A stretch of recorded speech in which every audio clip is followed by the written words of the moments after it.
Good evening. Hello, नमस्ते। मैं विक्रांत आर्यन स्वागत करता हूं आपको अपने YouTube channel the big dreams classes पर। जैसा कि मैंने लास्ट लेक्चर में आपको मैंने बताया था कि नेक्स्ट लेक्चर जो होगा वो हमारा होगा क्लास 10 भारत में राष्ट्रवाद। भारत में राष्ट्रवाद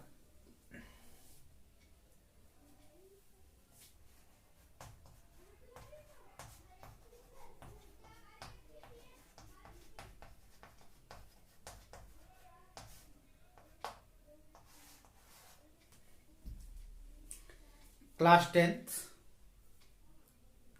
सेकेंड टर्म हिस्ट्री से काफ़ी इंपॉर्टेंट चैप्टर, और यही एक चैप्टर टर्म 2 का सिलेबस भी है। इसके अतिरिक्त अगर इस चैप्टर का इंपॉर्टेंस देखें तो जीएस में काफ़ी सारे एग्जाम्स में काफ़ी सारे क्वेश्चंस इससे पूछे जाते हैं, तो ये चैप्टर्स काफ़ी इंपॉर्टेंट है। उम्मीद करता हूँ कि आपके लिए ये लेक्चर काफ़ी ज़्यादा हेल्पफुल होने वाला है। तो please keep watching and listen carefully.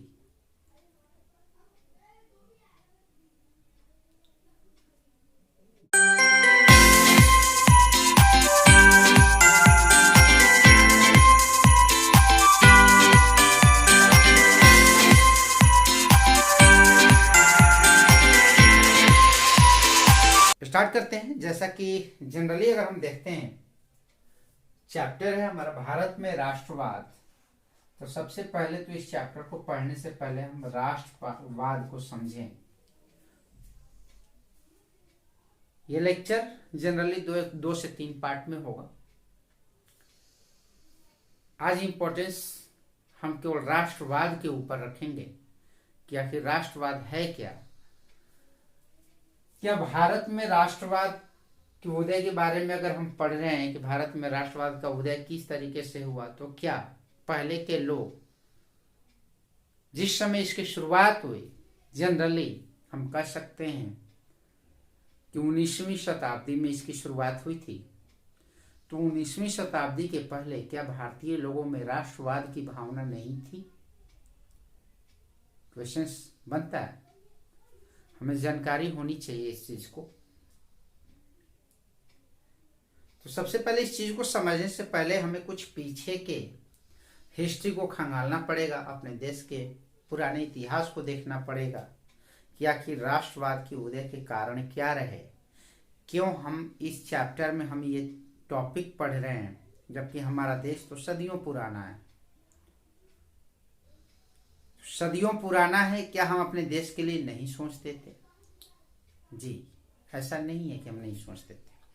अगर हम सभी भारतीय पहले से थे तो भारत में राष्ट्रवाद का उदय टॉपिक हिस्ट्री में हमारे सिलेबस में आने का रीजन क्या रहा?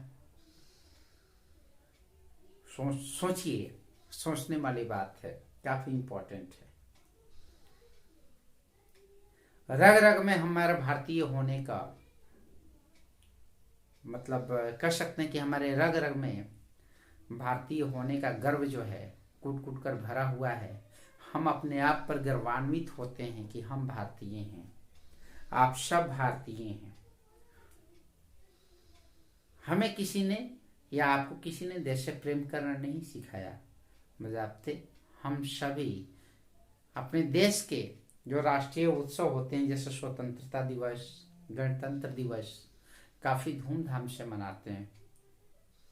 तो फिर जब इसी तरह की चलन सभी लोगों में पहले से था, तो इस टॉपिक की जरूरत क्यों पड़ी? आइए देखते हैं इस चीज को अपने इस लेक्चर में। हम राष्ट्रवाद की बात करें तो यहाँ पर दो चीजें हैं, एक तो है राष्ट्र और एक है वाद। मीन्स क्या है?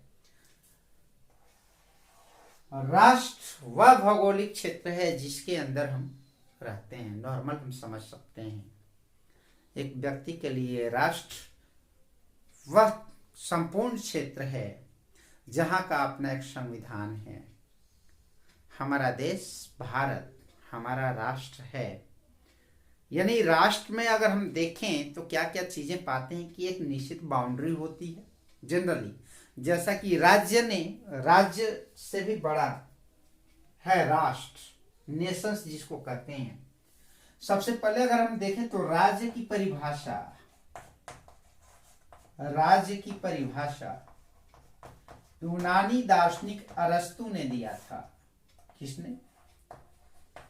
यूनानी दार्शनिक का नाम था अरस्तु।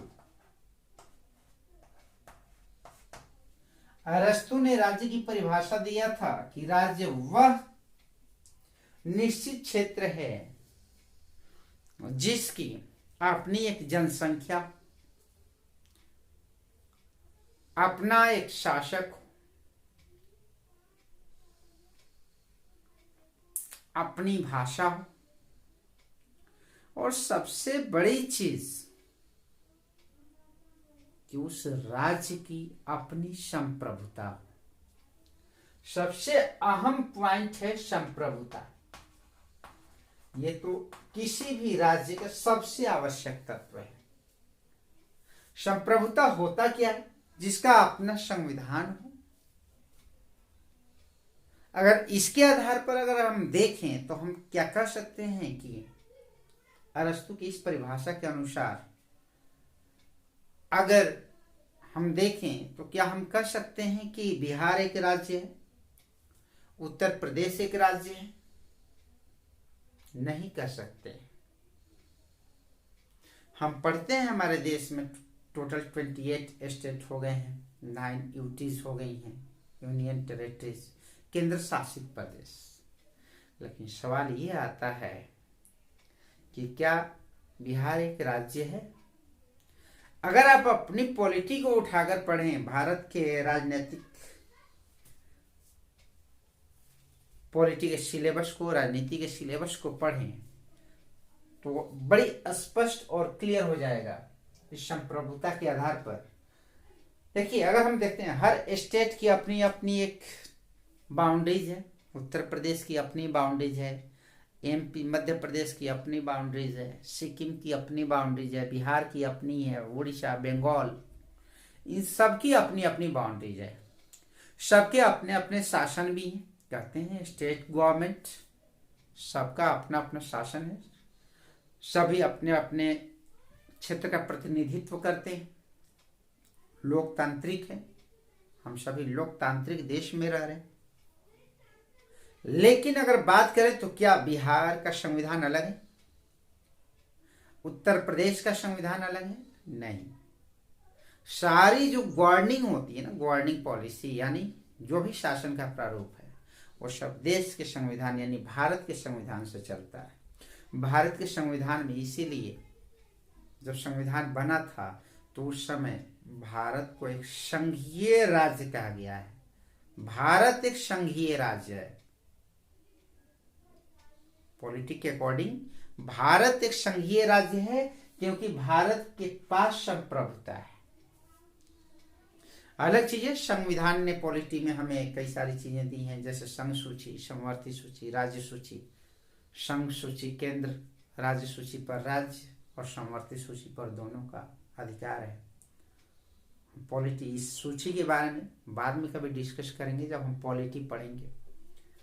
लेकिन समस्या तो ये हो गया कि राज्य के गठन के लिए आवश्यक तत्व, यानी राष्ट्र की अगर हम बात करें, जब हमारे देश में मतलब हम जिस जगह पे रहते हैं, सपोज हम बिहार से हैं, उत्तर प्रदेश से हैं, लेकिन जब बात पूरे भारत की आती है तो हम सभी यूनाइटेड हो जाते हैं, हम सब में यूनिटी आ जाती है। अगर आज कोई पड़ोसी देश हमारे देश पर आक्रमण करे तो हम ये नहीं देखेंगे कि हमारे सामने वाला हिंदू है, मुस्लिम है, सिख है, ईसाई है, ये कर्नाटका से है, ये साउथ से है, हम नॉर्थ से हैं, ये ईस्ट से है, हम वेस्ट से हैं, ये नॉर्थ ईस्टर्न स्टेट का रहने वाला है। हम सिर्फ अपने भारत के लिए लड़ते हैं। यानी India is a nation, Bharat एक राष्ट्र है। और जब हम सारे चीजों से ऊपर उठकर, वाद का मतलब होता है विचार या प्रतिभूति, यानी जब हमारा विचार अपने निश्चित यानी लोकल बाउंड्री से हटकर जब एक कंप्लीट नेशंस के बारे में जब हम किसी भी चीज को सोचने लगते हैं, जब हमारा थॉट जो होता है वो पारिवारिक न होकर, सामाजिक न होकर, बल्कि कंप्लीट कंट्री के बारे में होता है, देश के बारे में हम सोचने लगते हैं, जब हम अपने देश इंडिया के बारे में सोचने लगते हैं, तो इसको हम कहते हैं राष्ट्रवाद, यानी राष्ट्र के प्रति, किसी पार्टिकुलर स्टेट के प्रति नहीं।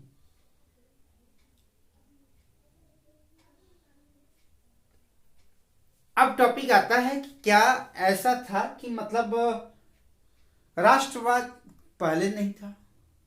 जी नहीं, पहले भी था, लेकिन जनरली फिर अगर पहले से हम सभी भारतीयों में अपना हक था, जनरली हम 19वीं सेंचुरी की हम बात कर रहे हैं, तो क्या अकबर के शासन में जब महाराणा प्रताप ने अकबर से युद्ध किया, तो क्या उनमें राष्ट्रवाद की भावना नहीं थी? वो देश प्रेमी नहीं थे? क्या वो राष्ट्र के प्रति प्रेम नहीं करते थे? जी करते थे। वो अपने उस समय अपने राष्ट्र यानी मेवाड़ के बारे में सोचे। क्लियर? तो ये राष्ट्रवाद एक सोच है।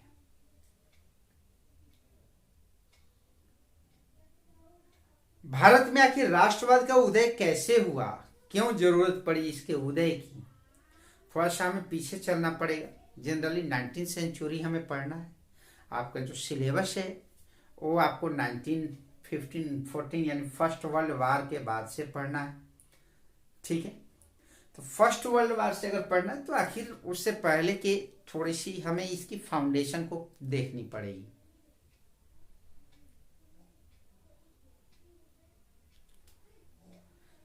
इसके फाउंडेशन को देखने के लिए हम क्या करना है, थोड़ा सा देखें फाउंडेशन को कैसे हमें देखनी है।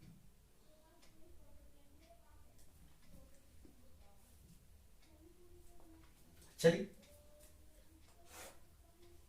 जनरली अगर देखा जाए तो पहले जब हम पढ़ते हैं ऐसा, या आपने भी पढ़ा होगा कि भारत जब से मतलब अस्तित्व में आया तब से ये गुलाम रहा।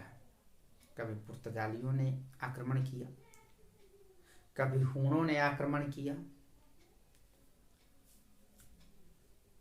तैमूर के वंशज ने आक्रमण किया, मोहम्मद गोरी का आपने नाम सुना होगा, मोहम्मद गजनवी का नाम आपने सुना होगा।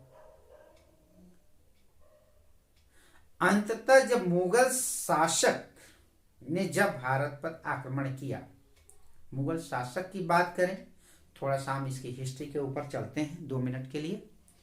अगर मुगल शासक की हम बात करें तो वो मुगल शासक से पहले यहाँ पर कई सारे वंश यानी गुलाम वंश, जनरली अगर देखें तो पृथ्वीराज चौहान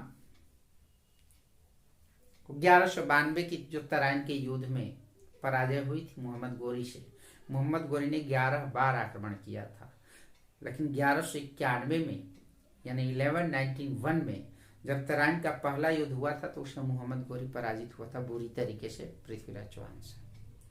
लेकिन 1192 में फिर से उसने आक्रमण किया और पृथ्वीराज चौहान को पराजित कर दिया।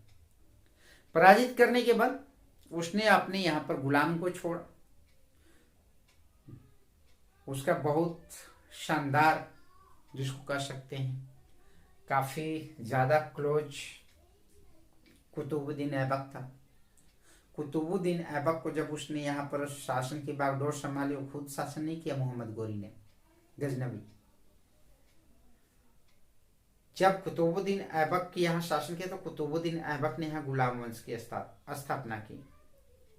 1206 में 1210 तक शासन किया था। उस समय गुलामों का दौर था। गुलाम वंश, खिलजी वंश, सैयद वंश, लोधी वंश, ये सारे आपको पढ़ने हैं। उतना डिटेल्स हम नहीं जाएंगे क्योंकि हम मेडिवल हिस्ट्री तो अभी पढ़नी नहीं है, हम पढ़े मॉडर्न हिस्ट्री का पार्ट पढ़ रहे हैं। लेकिन जानना जरूरी है, उस काल को हम भारत में सल्तनत काल के नाम से जानते हैं। और सल्तनत काल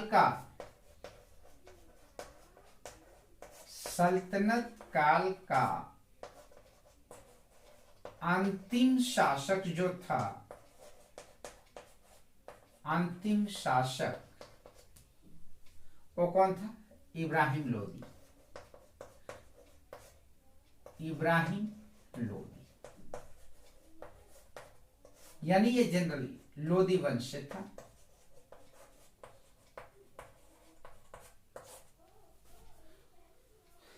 और इब्राहिम लोदी का युद्ध होता है 1526 में, अप्रैल 1526, अप्रैल 1526 में पानीपत में। बहुत बैक से चल रहा है हिस्ट्री, लेकिन थोड़ा सा समझ लें। पानीपत में जब पहला युद्ध हुआ था, पानीपत का प्रथम युद्ध कह सकते हैं, प्रथम युद्ध, यह भी काफी इंपॉर्टेंट कंपटीशन के लिहाज से भी पूछा जाता है कई बार। तो इब्राहिम लोदी और बाबर के बीच में हुआ था।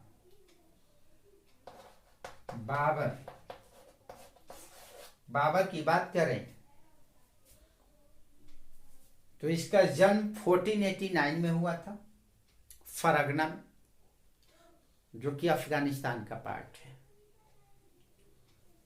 इसके पिता का नाम उमर शेख मिर्जा, पिता उमर शेख मिर्जा, और मां का नाम कुतलुग निगार खानम।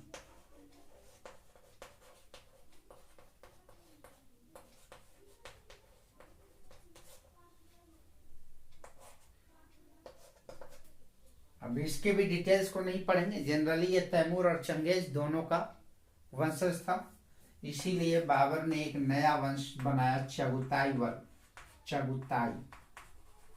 तुर्क। बाकी आप मेडिवल हिस्ट्री में, यही बाबर जो था ये मुगल वंश का संस्थापक था, मुगल सम्राट बाबर। बाबर के बेटा हुमायूं, हुमायूं का बेटा अकबर, अकबर का बेटा जहांगीर, जहांगीर का बेटा शाहजहां, शाहजहां का बेटा औरंगजेब।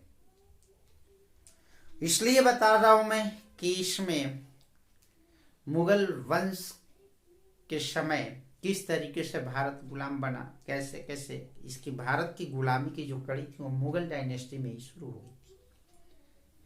जनरली हम बात करेंगे अभी बाबर का बेटा हुमायूं। हुमायूं का उत्तराधिकारी रहा आपको अकबर, अकबर का उत्तराधिकारी रहा जहांगीर,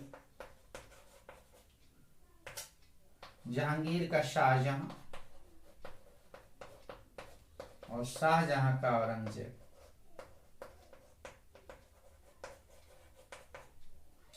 इसमें जनरली अगर देखा जाए तो जहांगीर के समय, जहांगीर की अगर हम बात करें अब, तो जहांगीर का शासनकाल जनरली इसलिए हम यहाँ पर चर्चा कर रहे हैं कि जहांगीर के शासनकाल के समय में ही British East India Company Bharat में आई थी और उनसे परमिशन लेने के बाद भारत में अपना व्यापार शुरू की। लेकिन यहाँ की राजनीतिक व्यवस्थाओं को देखते हुए ब्रिटिश ईस्ट इंडिया कंपनी ने यहाँ पर मतलब व्यापार के साथ साथ में यहाँ के राजनीतिक चीजों में भी दखल देना शुरू कर दी। चूंकि उस समय भारत जो था अनेक रियासतों में बटा हुआ था और सभी के बीच में आपस में मतलब वो लड़ाई झगड़े, एक दूसरे को नीचा दिखाना, ये सारी चीजें थी। धीरे धीरे व्यापार को अपने बढ़ाते बढ़ाते बंगाल तक ब्रिटिश ईस्ट इंडिया कंपनी पहुंचती है और बंगाल में नवाब सिराजुद्दौला होता है जो कि ब्रिटिश ईस्ट इंडिया कंपनी को व्यापार के लिए अनुमति नहीं देता है। अनुमति देने के लिए वो शर्त रखता है, ब्रिटिश ईस्ट इंडिया कंपनी हैरान कि भाई अभी भारत मुगल सम्राट से हमारे पास परमिशन है और ये बंगाल में हमें मतलब व्यापार करने नहीं दिया जा रहा है, ये अलग से हमें टैक्स पे करने के लिए कह रहा है। क्योंकि उसका रीजन था कि बंगाल जो था वो मुगल सम्राट के अधीन नहीं था, बंगाल स्वतंत्र था और वहां का नवाब सिराजुद्दौला था। बाद में 1757 में प्लासी का युद्ध होता है और सिराजुद्दौला की हत्या कर दी जाती है अंग्रेजों के द्वारा और उस में साथ देता है मीर जाफर। इनकी हिस्ट्री, इनके रिलेशनशिप को हम मेडिवल हिस्ट्री में ज़्यादा देखें तो बेहतर होगा, क्योंकि हमें अपने टॉपिक पर आना है। फिर 1764 में बक्सर का युद्ध होता है और वहां से बक्सर के युद्ध के बाद से ब्रिटिश ईस्ट इंडिया कंपनी की नींव जो होती है भारत में मजबूत हो जाती है और वहीं से इसकी शासन व्यवस्था शुरू हो जाती है। उसके बाद रेगुलेटिंग एक्ट होता है, 1772 में आता है। 73 में भारत में एक रेगुलेटिंग एक्ट आता है जहां पर कंपनी के व्यापार के साथ साथ उसकी प्रशासनिक गतिविधियों को भी मान्यता दे दी जाती है। और इसीलिए जनरली आपने सुना होगा, आपने पढ़ा होगा कि भारत जो है अंग्रेजों के अधीन लगभग 200 वर्षों तक रहा। तो काउंट कर लीजिए 1757 से 1947 तक, तो लगभग 190 साल होते हैं कंप्लीट। इसीलिए कहा जाता है कि लगभग 200 वर्षों तक भारत पर अंग्रेजों का शासन रहा। क्या होता है कि मुगल साम्राज्य में तो इतनी ज्यादा मतलब समस्याएं नहीं थी, लेकिन ब्रिटिश ईस्ट इंडिया कंपनी जो थी यहाँ पर व्यापार के उद्देश्य से आई थी और अपने व्यापार, किसी भी व्यापारी, कोई भी व्यापारी होता है उसका क्या होता है, आजकल भी अगर आप बिजनेस करो तो आपका क्या एम्बिशन क्या होगा? आपका एम्बिशन यही होगा कि भाई हम ज्यादा से ज्यादा फायदा कमाएं, ज्यादा से ज्यादा लाभ कमाएं। वही same condition British East India company का था, उसका भी सेम ओपिनियन था कि हमें भी अधिक से अधिक लाभ कमाना है। लेकिन वो लाभ के लिए यहाँ की राजनीतिक परिदृश्य जो भी थे, हालात जो थे, उसका फायदा उन्होंने उठाया और उन्होंने अपने औपनिवेशिक नीति के तहत भारत को गुलाम बना लिया। गुलाम बनाने से फायदा उनको काफी ज्यादा था। एज ए बिजनेसमैन की देखें तो वो यहाँ से रॉ मटेरियल लेते थे और अपने यहाँ मतलब प्रोडक्ट को रेडी करते थे, अपने मनचाही कीमत पर रॉ मटेरियल हमारे यहाँ से ले जाते थे और अपने देश में जो उसका उत्पादित मतलब रेडी प्रोडक्ट होते थे, जो तैयार माल होता था, तैयार वस्तुएं होती थी, उसको भारत में ऊंची कीमतों पर बेचा करते थे। तो इससे उनको ज्यादा मार्जिन होती थी लाभ की। आपने इस औपनिवेशिक शासनकाल में जब भारत उपनिवेश बन गया तो ब्रिटिश ईस्ट इंडिया कंपनी ने अपने प्रभुत्व को एक लंबे समय तक जमाने के लिए यहाँ के लोगों का काफी ज्यादा उत्पीड़न करना शुरू कर दिया। इन आवाजों को दबाई जाने लगी, अत्याचार किए जाने लगे, कभी लाठी चार्ज, पकड़ के जेल में ठूंस देना, इस तरीके से। और उनका यही उत्पीड़न और दमन की जो भावना रही भारतीयों के खिलाफ, इसने एक अलग अलग नए समूहों को, जितने भी अलग अलग समूह थे, उन सबको एक सूत्र में बांध दिया। हालांकि देखा जाए तो हर वर्ग, जितने भी वर्ग थे, जितने भी उस समय समूह थे, उन सभी पर उपनिवेशवाद का एक जैसा असर नहीं था। सबका अपना अपना एक ओपिनियंस था। जनरली अगर देखें कि 1857 का जो सिपाही विद्रोह हुआ था, उसके असफलता के कारण क्या रहे? हम कहते हैं उसको प्रथम स्वतंत्रता संग्राम रहा, लेकिन उसके असफलता के कारण क्या रहे? कुछ गिने चुने कारण हम बता देते हैं। झांसी की रानी लक्ष्मीबाई थी, वो डलहौजी की नीति से खफा थी। उत्तराधिकार यानी गोद निषेध नियम के तहत उनके राज्य को हड़प लिया गया था कि भाई आपकी कोई अपनी औलाद नहीं है, इसलिए आपका कोई वांछित उत्तराधिकारी नहीं है, गोद लिया हुआ बच्चा जो है आपका उत्तराधिकारी नहीं हो सकता। बिहार में बाबू वीर कुंवर सिंह थे, आरा से 1857 के विद्रोह का नेतृत्व कर रहे थे। 80 साल की उम्र में, 80 इयर्स एज थी उनकी। उनकी अलग ओपिनियन थी, उनकी जमींदारी छीन ली गई थी, नाना साहब को पेंशन बंद कर दिया गया था। तो इस तरीके से लोग लड़ तो रहे थे, लेकिन सबके अपने अपने उद्देश्य थे। एक नेतृत्व नहीं था, जिसके कारण हमारा 1857 का विद्रोह असफल रहा। दूसरी, सिर्फ नॉर्थ इंडिया यानी उत्तरी भारत, उत्तर भारत में ही ये विद्रोह शुरू हुआ। कहां से हुआ था वो आपको पता होगा, ये मेरठ से हुआ था। बैरकपुर छावनी, मंगल पांडे मूवी भी है, आपने देखा होगा, यहां से शुरू हुआ। लेकिन ये साउथ इंडिया में इसको कोई भी मतलब सपोर्ट नहीं मिला, कोई सहारा ना मिला। किसी ने मतलब दक्षिण भारतीय राजाओं ने अंग्रेजों का ही साथ दिया, जिसके कारण भी ये विद्रोह दबा दिया गया। लेकिन इसके बाद कहीं ना कहीं ब्रिटिश सरकार को समझ में आ गई कि हमें अपनी नीतियों को बदलना पड़ेगा, नहीं तो हम भारत में ज्यादा समय तक शासन नहीं कर पाएंगे। और यही 1857 जो था ब्रिटिश ईस्ट इंडिया कंपनी के शासन का अंत होता है, और यहां से ब्रिटिश क्राउन का शासन शुरू होता है। यानी अंग्रेजी शासन की अगर हम बात करें तो अंग्रेजी शासन जो है उसको हम दो कड़ी में पढ़ते हैं। भारत में अंग्रेजी शासन की अगर हम बात करें तो इसकी दो कड़ी है। एक 1857 तक कंपनी का शासन,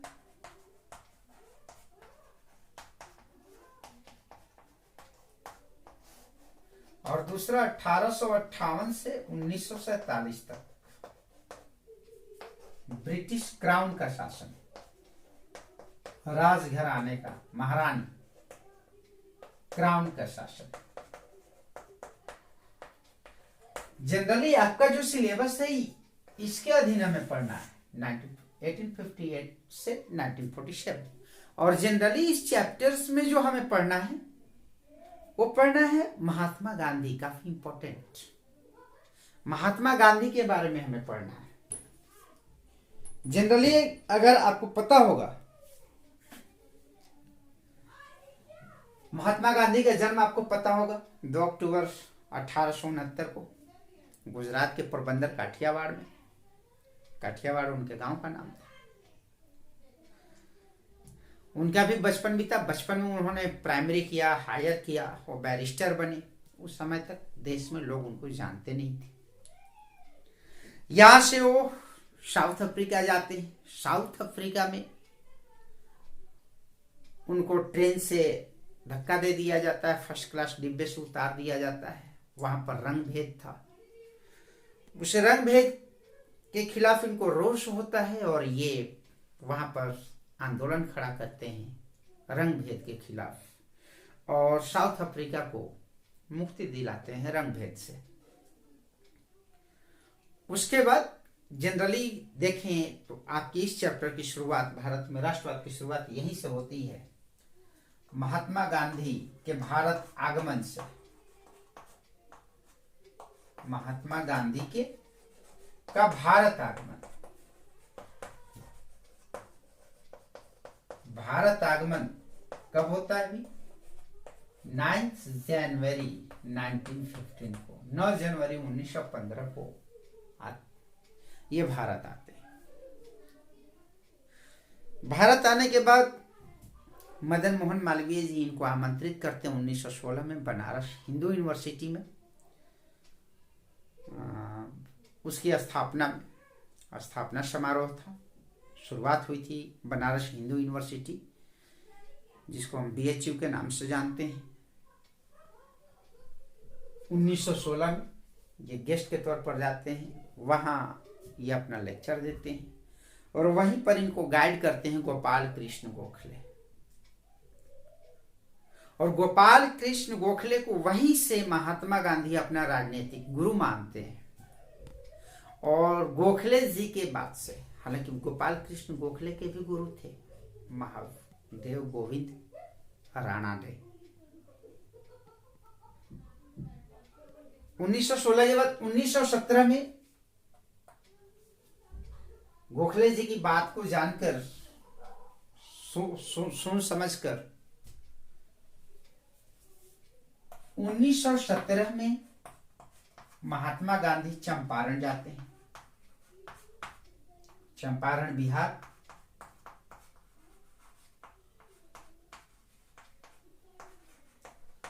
चंपारण दौरा होता है।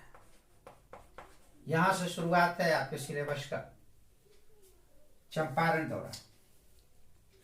चंपारण में जो किसान थे, वहां की घटना भी आपको बता देता हूं। चंपारण में जो किसान थे, उस समय वहां पर ब्रिटिश गवर्नमेंट जो थी, जनरली ईस्ट इंडिया कंपनी, नील की खेती कराया करती थी। और नील की खेती इतनी खतरनाक थी जमीन के लिए कि अगर एक बार नील की खेती अगर करा दी जाए जमीन पर, तो जमीन बंजर हो जाती थी। दूसरे, नील की खेती में मेहनत काफी ज्यादा था, लागत ज्यादा था, और चूंकि उपनिवेश था, गुलाम था भारत, इसलिए इनको उसके अनुकूल पैसे भी नहीं मिलते थे, तो ये खेती करना नहीं चाहते थे। गांधी जी की जब बातें होती हैं वहां के किसानों से, उसके बाद ये वहां पर सत्याग्रह करते हैं। चंपारण से शुरुआत होती है। और ये वो दौर है जब 1915 में जब ये भारत लौटे, तो इस समय प्रथम विश्व युद्ध चल रहा था।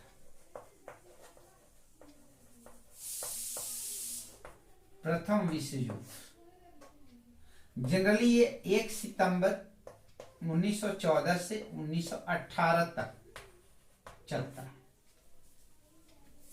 ध्यान रखिए। ब्रिटिश गवर्नमेंट को भारतीयों का साथ चाहिए था। महात्मा गांधी अनशन कर दिए, सत्याग्रह कर दिए। कहना था भाई कि नील की खेती नहीं होगी। अंग्रेजों ने कहा कि युद्ध में आप लोग साथ दीजिए, आपकी हर बात को मान ली जाएगी, नील की खेती बंद हो जाती है। वहां पर सफल होता है ये सत्याग्रह। उसके बाद 1917 के बाद 1918 में गांधी जी फिर चंपारण पहुंचना, ये चंपारण से फिर गुजरात के खेड़ा में पहुंचते हैं। गुजरात में खेड़ा जगह है, और खेड़ा में किसान आंदोलन करते हैं। किसान आंदोलन, यहां पर किसानों के साथ समस्या क्या थी कि इन पर टैक्स, जो युद्ध चल रहा था उसकी भरपाई के लिए किसानों पर टैक्स ज्यादा से ज्यादा उनसे लगान लिए जाते थे। पट्टे की समस्या थी। पट्टा कहते हैं जनरली किराया।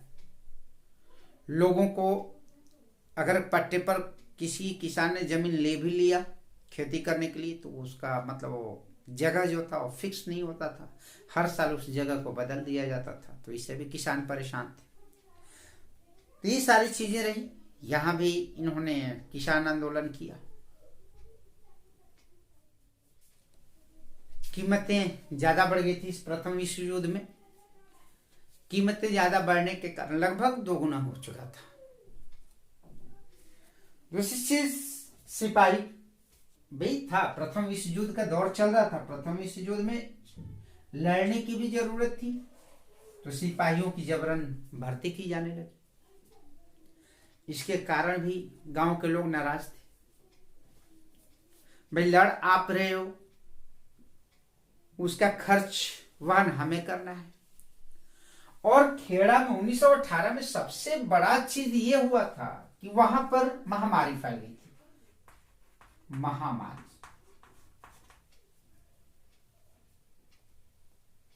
प्लेग टाइप से, और सूखा अकाल पड़ गया था। फसलें खराब हो गई थी, फसलें खराब हो गई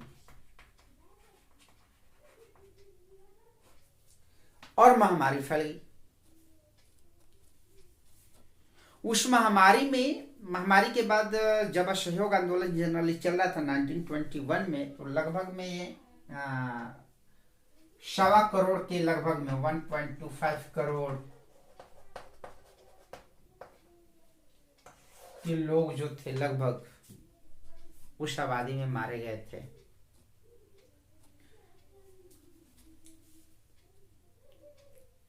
तो इसके कारण जनरल देखें तो खेड़ा में महात्मा गांधी ने किसान आंदोलन किया। यहां भी अंग्रेजों ने बात मान ली, लगान कम कर दिए, कुछ माफ कर दिए, जो भी रहा उनकी नीति। अंग्रेजों का काम था फूट डालो और शासन करो, अपना काम निकालना। इसके बाद फिर 1918 में ही जनरली महात्मा गांधी मतलब खेड़ा में किसान आंदोलन को सफल बनाने के बाद ये अहमदाबाद जाते हैं, जो आज गुजरात की राजधानी है। अहमदाबाद में मिल मजदूरों ने आंदोलन किया था। मिल मजदूरों का सत्याग्रह हुआ था, मिल मजदूरों का आंदोलन। तो जनरली महात्मा गांधी तो गए थे, लेकिन महात्मा गांधी के साथ में एक चीज हमने कहीं पढ़ा था और आपको भी बता दूं कि इस मिल मजदूरों का जो आंदोलन का नेतृत्व जो कर रही थी, किसने किया था? तो अनुसुईया साराभाई ने किया था। अनुसुईया साराभाई, इसलिए दोनों नाम ध्यान रखने हैं। और महात्मा गांधी। अब मिल मजदूरों का क्या प्रॉब्लम था? तो मिल मजदूरों का सीधी सी बात है, किसी फैक्ट्री के अंदर स्ट्राइक कब होता है? जब उनकी सैलरी नहीं बढ़ती है। उस समय जो ये महामारी आई थी गुजरात में, महामारी के कारण इनके बोनस वगैरह को वापस ले लिया गया था, इनके बोनस रोक दिए गए थे, काम के घंटे ज्यादा थे, सैलरी में कटौती होने लगी। इसके कारण मिल मजदूरों ने स्ट्राइक किया। फिर अनुसुईया साराभाई और महात्मा गांधी दोनों लोग अनशन पर बैठ जाते हैं। 1918 का ही दौर है, जनरली 1918 में फिर बात आती है कि भाई वही प्रथम विश्व युद्ध चल रहा है, ब्रिटेन उसमें पूरी तरीके से लगा हुआ है, साथ चाहिए। यहां भी महात्मा गांधी की ये बातें मान ली जाती है, बोनस दिया जाता है, सैलरी बढ़ाई जाती है और लोगों के काम के घंटे को भी कम किया जाता है। उसके बाद अनशन खत्म हो जाता है। तब तक प्रथम विश्व युद्ध समाप्त होता है। उस समय अंग्रेजों ने कुछ भारत को जनरली स्वतंत्रता के लिए कुछ जिसको कहते हैं लॉलीपॉप रोक दिया। लेकिन जैसे ही प्रथम विश्व युद्ध समाप्त होता है, फिर से अपना रंग दिखाना शुरू कर देता है ब्रिटिश ईस्ट इंडिया कंपनी।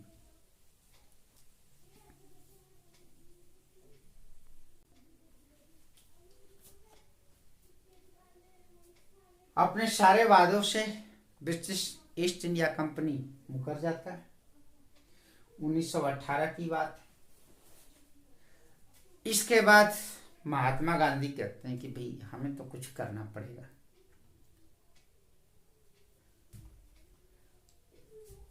पूरी मतलब 1918 के बाद 1919 का जो साल रहा, पूरा दमन का साल रहा। जनरली अगर हम देखें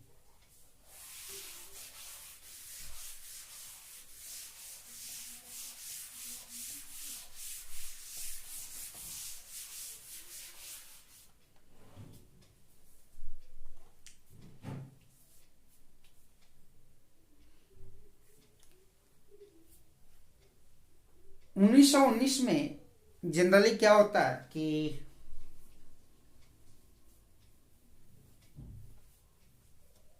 भारतीयों के विद्रोह को दबाने के लिए, मतलब इस तरीके के अनशन को दबाने के लिए, अनशन को रोकने के लिए ब्रिटिश ईस्ट इंडिया कंपनी जो है मार्शल लॉ लागू कर देती है, यानी धारा 144 जनरली अगर हम बात करें तो। इसी परिप्रेक्ष्य में दिन होता है जनरली अगर हम बात करें तो 10 अप्रैल के आसपास अमृतसर में शांतिपूर्ण जुलूस था।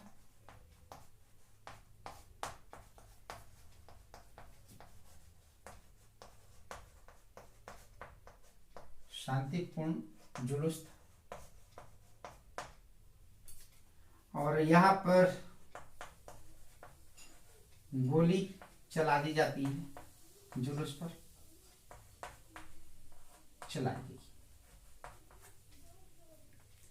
उस समय जनरल डायर ने मार्शल लॉ का जो कमान था, मार्शल लॉ,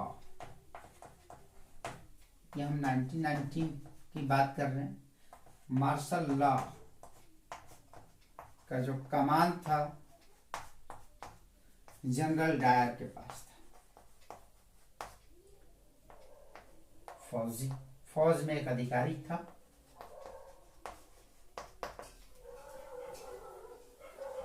इसके बाद 13 अप्रैल 1919 को जनरली लोग जालियांवाला बाग में 13 अप्रैल 1919 को बैसाखी के मेले में उपस्थित होते हैं लोग। बैसाखी के मेले में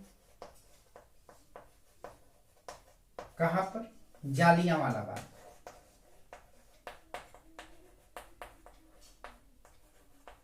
जालियांवाला बाग जनरल डायर को पता होता है और जनरल डायर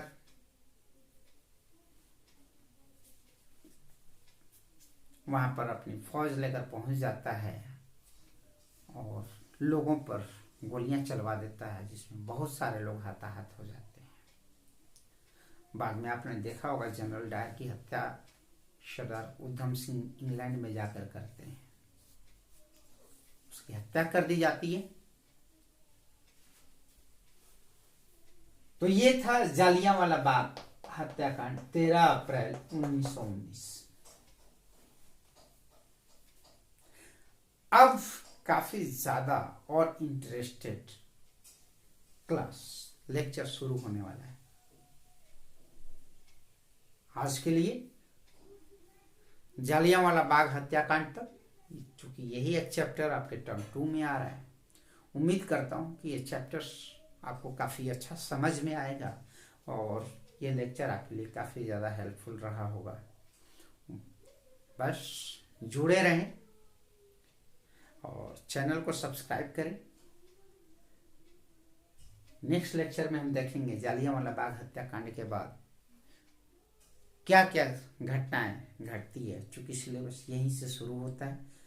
आज सिर्फ क्लास में भारत के राष्ट्रवाद का बेसिक, ये पार्ट 1 है।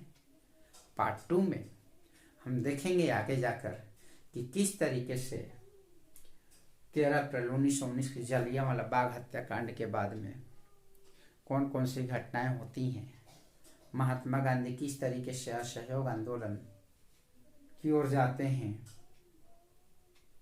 जनरली अगर हम बात करें तो उस असहयोग आंदोलन जो 1921 में शुरुआत होता है, तो उसकी नींव कैसे रखी जाती है, इसमें हम नागपुर अधिवेशन के भी बारे में पढ़ेंगे नेक्स्ट लेक्चर में। बहुत इंपॉर्टेंट है असहयोग आंदोलन। देखिए यूपीएससी के लेवल से भी काफ़ी ज़्यादा इंपॉर्टेंट है, बता देता हूँ मैं आपको। जनरली आप अगर पढ़े होंगे तो यूपीएससी के क्वेश्चंस में देखें तो फर्स्ट काफ़ी इंपॉर्टेंट होता है। कोई भी फर्स्ट घटना, पहली घटना इतिहास की काफ़ी ज़्यादा इंपॉर्टेंट होती है। तो नेक्स्ट कड़ी में, नेक्स्ट लेक्चर में हम देखेंगे, उसमें हम रखेंगे कि असहयोग आंदोलन के लिए ऐसे ही नहीं रखे थे गांधी जी, उसके लिए बजाते इन्होंने प्रस्ताव रखा था, अपने विचार रखे थे, फिर उसका प्रस्ताव पास हुआ था, उसके बारे में हम पढ़ेंगे। हालांकि आपको जब मैंने टॉपिक उठा दिया तो हिंट कर देता हूं। सितंबर 1920 में कलकत्ता अधिवेशन में असहयोग आंदोलन के लिए बात रखी गई थी। पहले बार प्रस्ताव रखा गया था महात्मा गांधी के द्वारा, और दिसंबर 1920 में नागपुर के अधिवेशन में पहली बार असहयोग आंदोलन के प्रस्ताव को स्वीकार किया गया था। और बच्चों, जनवरी 1921 से असहयोग आंदोलन की शुरुआत भारत में हुई थी। तो हम देखेंगे इसके बारे में नेक्स्ट लेक्चर में। थोड़ा थोड़ा समझें और काफ़ी बेहतर तरीके से समझें। उम्मीद करता हूं कि आपके लिए ये लेक्चर काफ़ी ज़्यादा हेल्पफुल रहा होगा। और इसके साथ ही आज की क्लास को मैं समाप्त करता हूं, और नेक्स्ट लेक्चर में आपको मिलेगा इसका अगला कड़ी, असहयोग आंदोलन, खिलाफत आंदोलन।